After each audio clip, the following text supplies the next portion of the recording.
must be born again, and the Word of God is the only way. Oh, hey, welcome to Pure Light Ministries. Today, we're in the garage. Come on, let's go see what we can fix.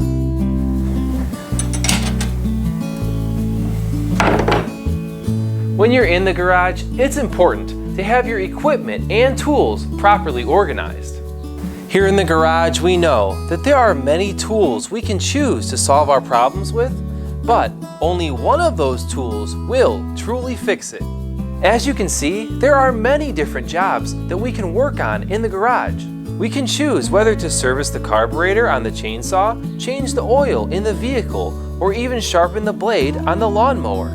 Just like we can choose between different equipment to service in the garage, we also have to make the choice about the service we do with our own life. So let us ask ourselves, what type of service are we doing with our own lives? What are we working on? Who are we serving? You are to follow the Lord your God and fear Him, keep His commandments and listen to His voice, serve Him and hold fast to Him. After the equipment has been serviced, it is now time to put that equipment into action.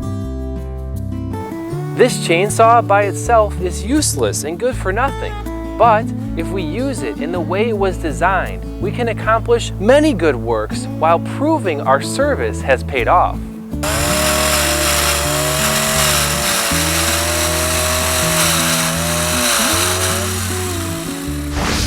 What good is it, my brothers, if someone claims to have faith but has no works? Can such faith save them? In the same way, faith by itself, if it is not accompanied by action, is dead.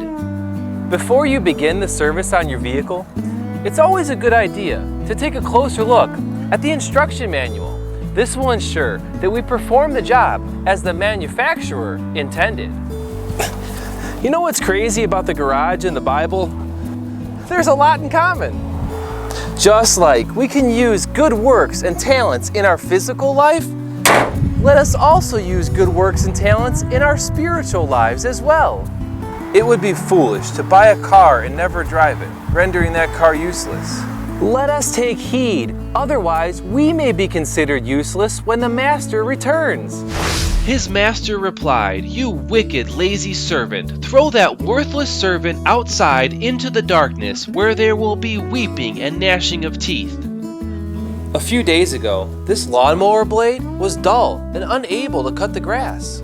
Because it was so dull, we could have thrown it away, never to be used again. But instead, we took that old, beat-up, rusty blade, cleaned it up, sharpened it, and now it is ready to cut the grass again.